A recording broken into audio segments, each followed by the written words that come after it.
또는 대우를 할 것으로 예상이 됩니다. 네. 그래서 이제 공식적으로는 이제 한 번 정도 만날 거라고 예상하는 게 합리적이긴 하겠지만, 김정은 위원장의 그 리더십 또는 뭐 통치 스타일로 봐서는, 특히 이제 파격적인 어떤 통치 스타일로 봐서는 뭐 오늘 당장 저녁도 만찬도 함께 할 가능성도 있어 보이고요.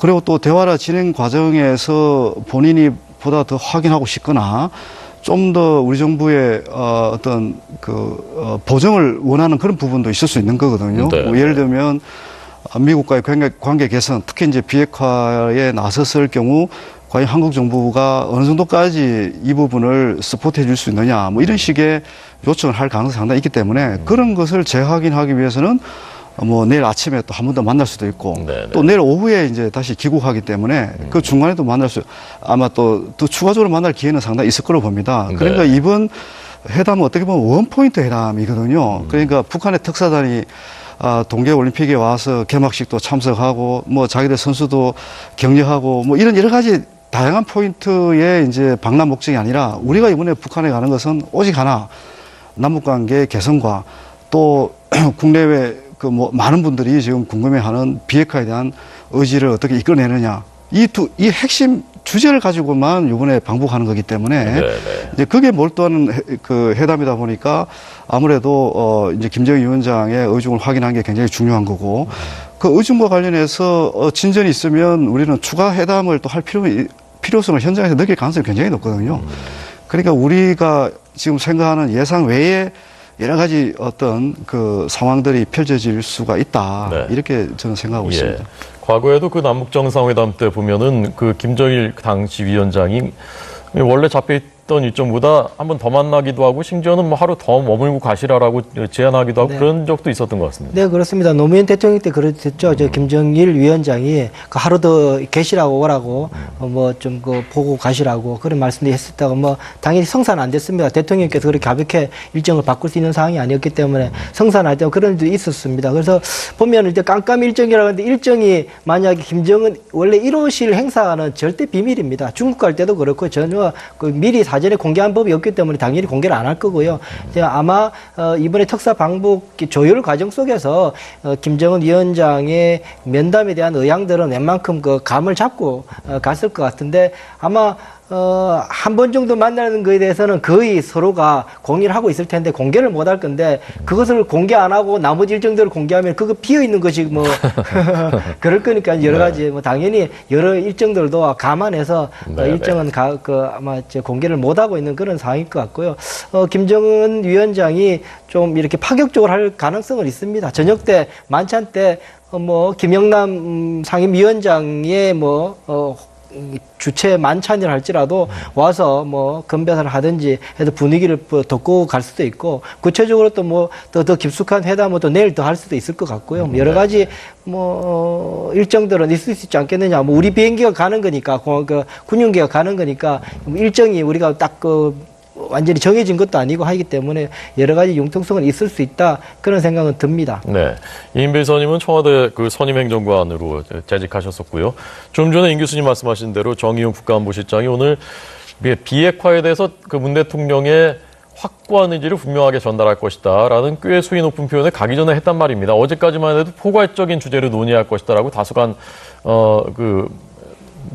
그런 표현을 좀 낮춘 표현을 썼었는데, 이건 어떤 의미라고 보셨습니까? 저도 오전에 정의용 실장님의 이야기를 들으면서 저도 조금 또 깜짝 놀랐습니다. 이걸 가기 전에 바로 공개적인 석상에서, 이렇게 임 교수님도 말씀하셨지만 석상에서 비핵화라는 말을 우리 특사단장이 직접 꺼내는 것에 대단히 아마 그 전날 어제까지 북한과의 상당한 여러 가지 조율이 계속 지금 되고 있을 겁니다. 조율 속에서 우리 의향들, 우리 국내의 사정들, 미국의 사정들 속에서 여기에 대한 우리 대한민국 입장은 안 바뀔 수 없다라는 식으로의 상호 간의 의견 조율은 되어 있을 가능성이 높다라는 생각이 들고요. 단지 우리가 밝히는 것도 중요하지만 이제 김정은 위원장이 거기에 대해서 어떻게 대응할 것인가는 앞으로 더 두고 봐야 될 건데요. 가장 우리 쪽에서는 정우영 실장도 가지만 우리 대통령의 비핵화 의지뿐만 아니라 가장 편하게 이야기할 수 있는 부분은 미국의 입장을 빌어서 한반도에 미국이 이런 상황이고 이런 상황에서 절대 여기에 대해서는 아마 타협의 여지가 없을 가능성이 높다. 트럼프 행정부에서. 그러니 여기에 대해서는 김정은 위원장은 쉽게 볼 것이 아니다라고 아마 국제 정세 속에서 그리고 한반도에서의 평화 그 대통령께서 말씀하신 항구적인 평화가 이루어지려면 핵 문제에 대해서 이것이 해결되지 않으면은 우리는 그 사상 누각일 수밖에 없다라는 말을 애둘러서 미국의 의지를 빌러서라도 이야기할 가능성은 있다. 저는 오늘 오전 그 방송을 보면서 그런 생각을 했습니다. 네, 이 수석 특사가 이 정도 표현을 공개적으로 했다는 것은 아마 남북 간에 어느 정도 조율이 지금 되고 있을 가능성이 크다. 동의하십니까? 사실 그동안 그 북한 고위층들이 많이 왔고 뭐 김정일 특사부터 해서 김현철 부위원장 어떻게 보면 이제 북한 내 대남 그 정책 결정 과정의 핵심 라인들이 우리 남쪽을 다 방문하고 간 거거든요. 네네. 그 과정에서 충분히 그 비핵화 의제와 관련해서도 저는 의견이 주고받았을 거라고 생각을 합니다. 충분히 그 가능성이 있는 거고요. 이제 과거의 특사가 갈 경우에는 정말 깜깜이었죠. 뭐 진짜 김정일 위원장을 만날 수 있을지 또 어떤 대화를 할지 뭐 이런 부분들이 이제 조율이 전혀 안 됐지만 이번 같은 경우는 조율할 시간들이 충분했기 때문에 저는 이제 이미 그 남북한이 서로가 이제 기본적인 어떤 대화의 토대는 이미 다 만들어 놓고 어떻게 하면 이제 돌파구를 만드느냐 관련해서 핵심적인 의제에 집중할 가능성이 높다. 이렇게 저는 보고 있습니다. 네. 핵심적인 의제라는 것이 그게 이제 결국 비핵화 부분인데 북한의 의도를 이렇게 한번 이제 제가 설명을 할 수 있을 것 같습니다. 지금 김정은 위원장은 김정은 위원장이 우리 측을 만나서 자기들도 설득하고 싶어 하겠죠. 우리가 김정은 위원장을 비핵화를 어떻든 양보를 해야 된다고 이제 설득할 주제가 명확하듯이 북측도 우리한테 설득할 게 있다고 봅니다. 김정은 위원장은 그런 얘기를 할 것 같아요. 일단 우리를 핵 보유국으로 인정해달라. 핵 보유국으로 인정한다는 것은 그 북한의 핵 보유를 합법적으로 인정을 국제사회가 하는 것이고 합법적으로 인정한다는 것은 그동안 북한에 부과됐던 제재를 다 풀어라. 이제 이렇게 얘기를 하면서 우리는 핵을 안전하게 관리하면서 이제 경제 개발 또 한반도 평화 정착에 기여하겠다. 이걸 위해서 열심히 하겠다. 이런 얘기를 분명히 할 겁니다. 그런데 이제 우리는 이런 김정은 위원장의 요구가 희망이 현실적으로 이행되기 굉장히 어렵다. 북한 핵을 보유한 상태에서 평화를 유지하고 경제 발전에 집중한다는 것은 현실적으로 어렵다. 근데 그게 이제 아까 말씀하신 미국의 입장을 또 충분히 설명할 수도 있고, 이제 그런 과정들이 이제 주고받아질 것 같은데, 제가 이제 보는 관점에서는 그런 겁니다. 우리가 이제 그 신년사를 다시 복귀를 할 필요가 있는 것이 9월 9일 그 북한 창건 그 정권 창건 70주년입니다. 김정일 위원장은 이미 국민들에게 북한 주민들에게 선언을 했거든요. 어떻든 원래 이 정권 기념일을 창건 기념일을 대경사로 맞이하겠다 하도록 하겠다. 근데 대경사를 맞이한다는 것은 북한 주민 입장에서는 경제적으로 좀 풍족해진 상황. 이 가장 그 북한 주민들이 원하는 거지 않습니까? 근데 지금 한 몇 개월 남긴 했지만 국제사회 제재는 여전히 높은 수준에 계속 유지가 되고 있고, 그리고 자기들이 이제 남북관계 개선을 통해서 어느 정도 이런 분위기를 좀 완화시키려고 하는 의도는 분명히 있어 보이는데, 지금 우리 정부 입장은 이 북미 대화, 특히 비핵화 대화의 진전이 없으면 북한이 원하는 이런 환경 조성이 어렵다는 것은 아마 그 이전에도 분명히 바뀌었을 거라고 보는 겁니다. 이제 이런 부분들이 이제 그러니까 북한 입장에서는 어떻든 양보를 해야 된다. 근데 양보를 하는데 자기들이 굴복한 듯 뭔가 미국의 압력에 굴복한 인상을 안 주려고 저렇게 저는 애를 쓰고 있다고 보는 겁니다.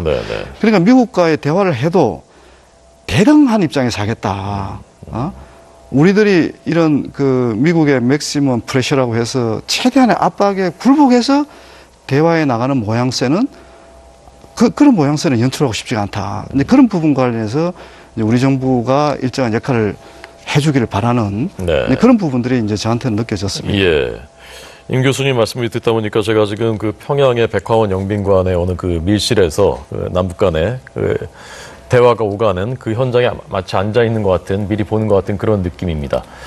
자, 그래서 지금 우리가 문 대통령의 확고한 비핵화 의지를 분명하게 전달한다고 했을 때 그때 그 북한이 어떤 반응을 보일 것인가, 특히 김정은 위원장 만났을 때 그 부분이 제일 관심이고 그 부분에 대한 그 전망을 임 교수님 해주셨는데 이 이사님은 어떻게 전망하십니까? 일단 이미 벌써 어제도 그렇고요. 비핵화에 대해서는 기대하지 말아라고 벌써 여러 차례 벌써 이야기한 바가 있기 때문에 김정은 위원장도 그런 말을 하고 있는 상황이어서 비핵화에 대해서 적극적인 언급이 나올 가능성은 대단히 낮지 않겠느냐라는 생각을 해보게 됩니다. 물론 우리 정부로서는 우리 특사단은 분명히 그 이야기를 하겠다고 오늘 뭐 정우영 실장도 이야기했기 때문에 분명히 이야기는 전달할 겁니다. 그거 자체도 저는 대단히 중요한 의미가 있다고 보고요. 근데 이제 김정은 쪽에서 볼 때는 그거는 본인이 2012년인가요?